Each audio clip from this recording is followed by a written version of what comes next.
Tugas praktik analisis regresi data panel. Dalam penelitian kali ini, saya akan meneliti tentang pengaruh tingkat pendidikan dan ketersediaan lapangan pekerjaan terhadap tingkat pengangguran. Untuk variabel Y dalam penelitian kali ini yaitu tingkat pengangguran, tingkat pendidikan sebagai variabel X1 dan lapangan pekerjaan sebagai variabel X2. Untuk hipotesis dalam penelitian ini, yang pertama ada H1, variabel tingkat pendidikan berpengaruh terhadap tingkat pengangguran.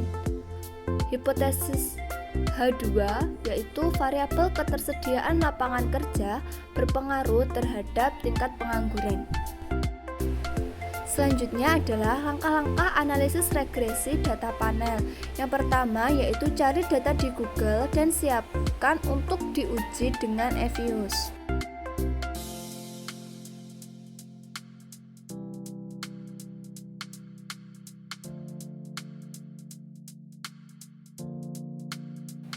Berikut merupakan data yang berhasil saya peroleh mengenai tingkat pengangguran sebagai variabel Y, tingkat pendidikan sebagai X1, ketersediaan lapangan pekerjaan sebagai X2 dalam rentang waktu tahun 2017 hingga tahun 2021 di kelima daerah yang berada di Indonesia. Langkah selanjutnya yaitu melakukan ekspor data yang telah diperoleh dari Microsoft Excel ke aplikasi Evius. Kita buka aplikasi Evius, kita pilih create a new Evius work file. Setelah itu pada bagian structure type kita pilih bench panel, pada frekuensi kita pilih annual, bermula dari tahun 2017 kita tulis start date 2017 dengan end date 2022 dan number of cross section itu 5 karena terdiri dari 5 daerah. Setelah diklik OK, maka akan muncul pada tampilan Evius seperti berikut.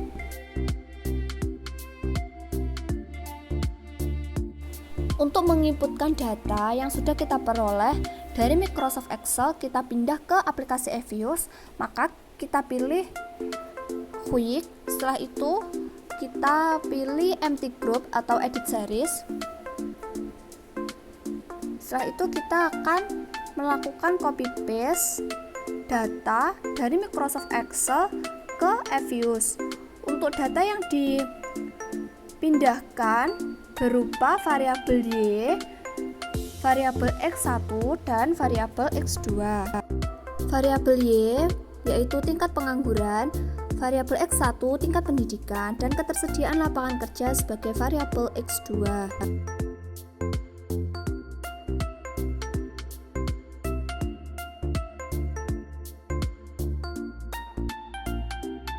Setelah data yang kita peroleh dilakukan copy paste dari Microsoft Excel ke aplikasi Evius, maka dalam aplikasi Evius akan muncul SER 01 hingga SER 03.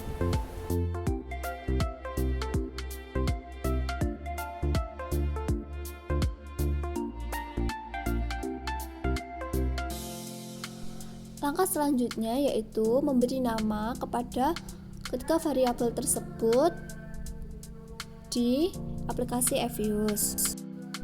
Untuk SER 01 kita beri nama tingkat pengangguran karena merupakan variabel Y.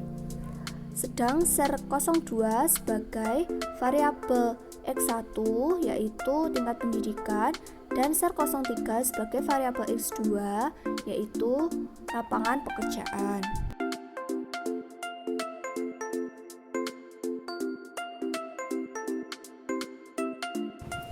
Setelah ketiga variabel tersebut diberikan nama, maka kita bisa melanjutkan analisis.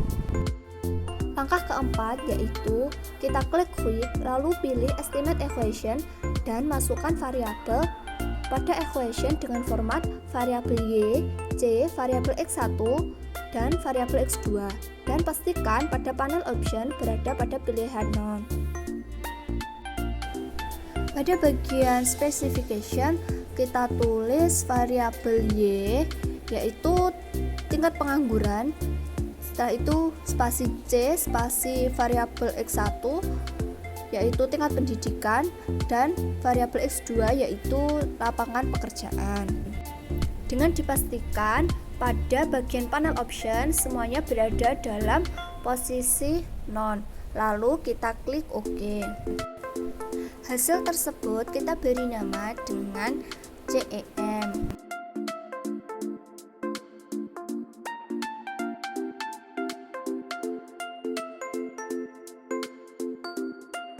Langkah selanjutnya yaitu kita klik Quick, lalu pilih Estimate Equation dan masukkan variabel pada equation dengan format variabel Y spasi C spasi variabel X1 spasi variabel X2 dan pastikan pada panel option di bagian cross section sedang pada none, sedang pada period yaitu pada pilihan fix. Setelah semuanya sesuai, maka kita klik OK.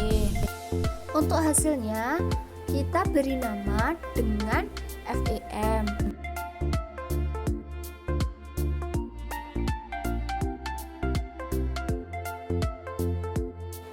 Langkah ke-6 yaitu kita klik Quick, lalu pilih Estimate Equation dan masukkan variabel pada equation dengan format variabel Y spasi C spasi variabel X1 spasi variabel X2 dan pastikan pada panel option cross section sedang berada pada none, sedang di period itu berada pada random.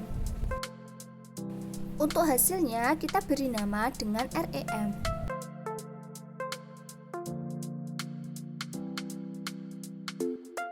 Uji analisis data yang pertama kita lakukan yaitu uji Chow dengan membandingkan antara uji CEM dan FEM dan cari yang memiliki model terbaik.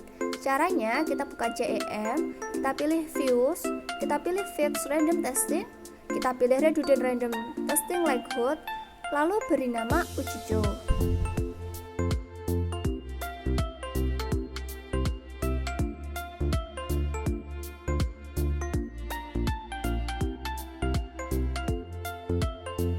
Jika dalam equation CEM tidak muncul, maka kita bisa mencarinya melalui equation FEM. Untuk caranya tetaplah sama. Buka FEM, klik Views, klik Fixed Random Testing, klik Redundant Random Testing, lalu jika sudah muncul, maka beri nama dengan nama uji Chow.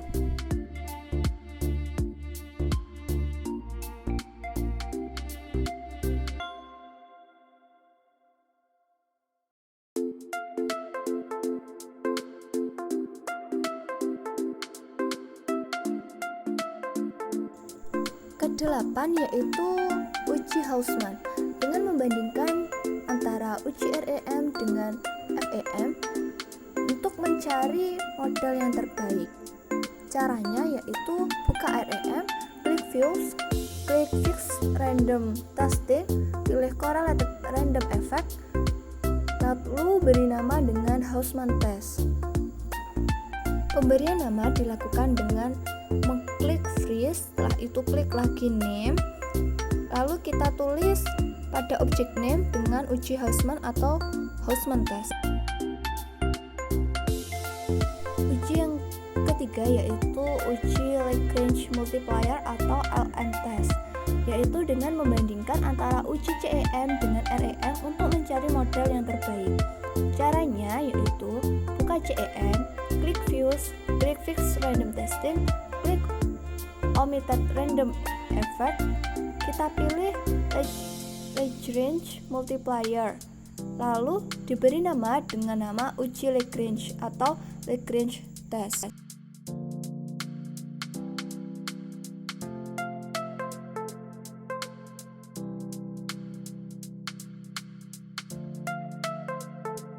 Setelah diuji, kita akan melakukan Analisis hasil uji dengan membaca interpretasi data dari yang sudah kita dapatkan. Hasil uji Chow dengan hipotesis 0 yaitu CEM lebih baik dan HA FEM lebih baik. Jika nilai probabilitas lebih dari 0,05 maka terima H0. Jika kurang dari 0,05 maka tolak H0. Hasil dari uji Chow menyatakan bahwa nilai probabilitas lebih dari 0,05 yakni sebesar 0,528 maka terima H0 dengan menyatakan bahwa model CEM lebih baik. Hasil uji Lagrange antara CEM dan REM. H0 yaitu model CEM lebih baik, HA model REM lebih baik. Nilai probabilitas lebih dari 0,05 terima H0 dan jika kurang dari 0,05 maka tolak H0. Hasilnya nilai probabilitas yaitu 0,1153 berdasarkan nilai Birchbakken yang berarti lebih dari 0,05 maka terima H0 sehingga model CEM lebih baik. Uji LM test dilakukan dengan melihat nilai presentase Birchbakken dengan tes hipotesis is time. Hasil uji Hausman antara REM dan FEM. H0 REM lebih baik, HA FEM lebih baik. Jika nilai probabilitas lebih dari 0,05 maka terima H0. Sedang nilai probabilitas kurang dari 0,05 maka tolak H0.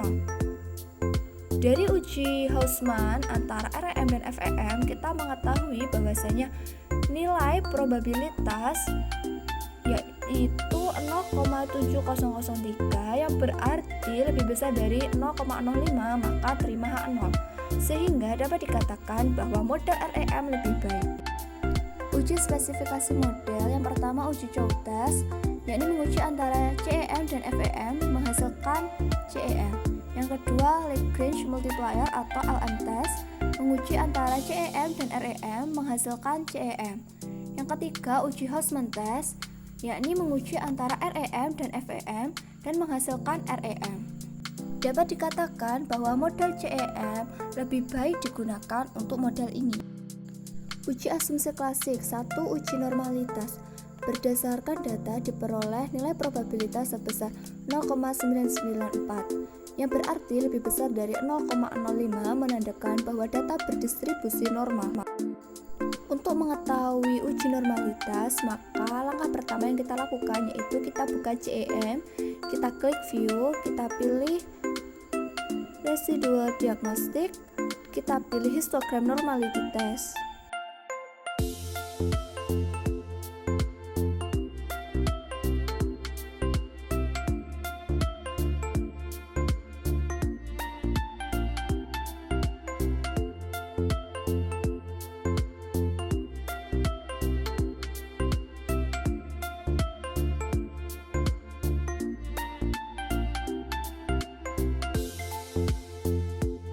Selanjutnya ada uji tes autokorelasi.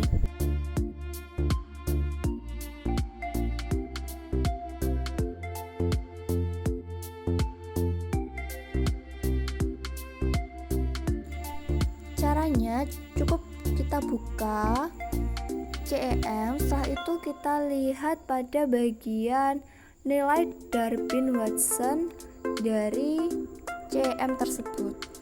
Setelah itu kita copy lalu kita paste ke bagian Microsoft Word. Nilai Darwin-Watson yaitu sebesar 1,633511.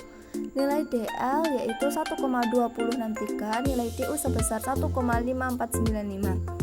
4 min DU sama dengan 2,4505. Karena nilai DW sama dengan 1,633511 lebih besar dari DL, maka HO diterima, sehingga tidak terdapat hubungan autokorelasi.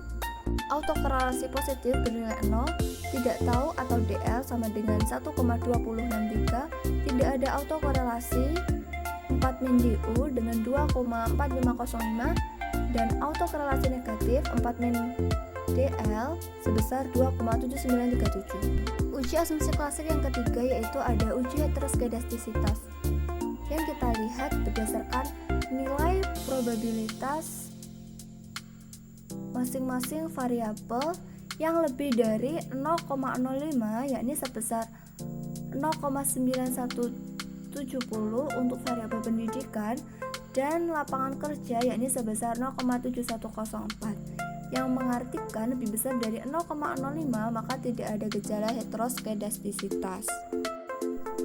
Uji heteroskedastisitas dengan buka CEM, kita pilih Pro, kita pilih Background Dual Series, lalu kita pilih Ordinary. Untuk nama residnya kita kasih nama resid 01 lalu kita tekan OK. Setelah itu kita pilih Generate, kita tulis ABS RES sama dengan ABS resid 01, kita klik OK.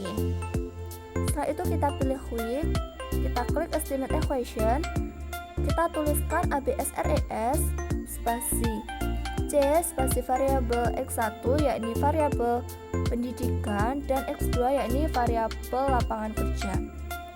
Pada panel option kita pilih non yaitu cross section dan kita pilih fix pada bagian period, kita pilih OK. Setelah itu kita beri nama dengan cara kita freeze dan kita pilih name, kita beri nama heteroskedastisitas.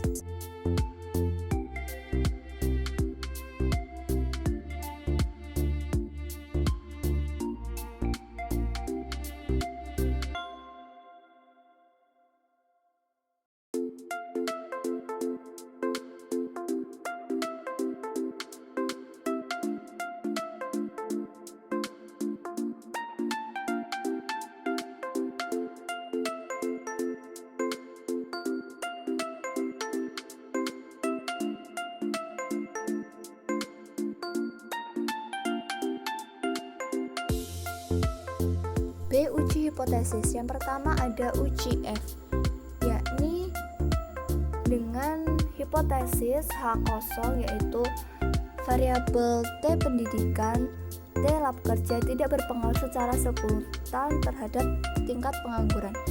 Yang variabel HA yaitu variabel T pendidikan, T lab kerja berpengaruh secara simultan terhadap tingkat pengangguran.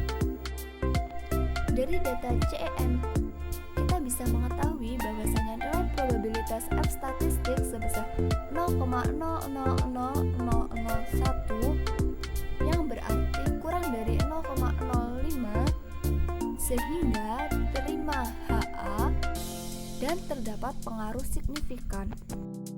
2. Uji T.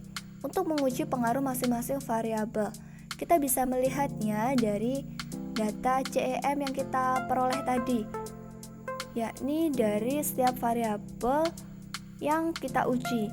Untuk variabel pendidikan, nilai probabilitasnya sebesar 0,0000, sedang lapangan kerja sebesar 0,7457. Hipotesisnya, H0 tidak terdapat pengaruh. Nilai probabilitas pada variabel tingkat pendidikan 0,0000 kurang dari 0,05, maka terdapat pengaruh signifikan dari variabel pendidikan terhadap pengangguran. Sedangkan variabel lab kerja dengan persentase 0,7457 lebih dari 0,05, maka tidak terdapat pengaruh signifikan dari variabel pendidikan terhadap pengangguran. Untuk nilai R-square-nya, besar pengaruhnya yaitu 72,2%. Variabel pengangguran mampu dijelaskan oleh variabel pendidikan dan lapangan kerja. Kesimpulannya yaitu variabel tingkat pengangguran dipengaruhi secara signifikan dari variabel tingkat pendidikan dan tingkat lapangan kerja sebesar 72,2%. Sisanya sebesar 27,8% dipengaruhi oleh variabel lain.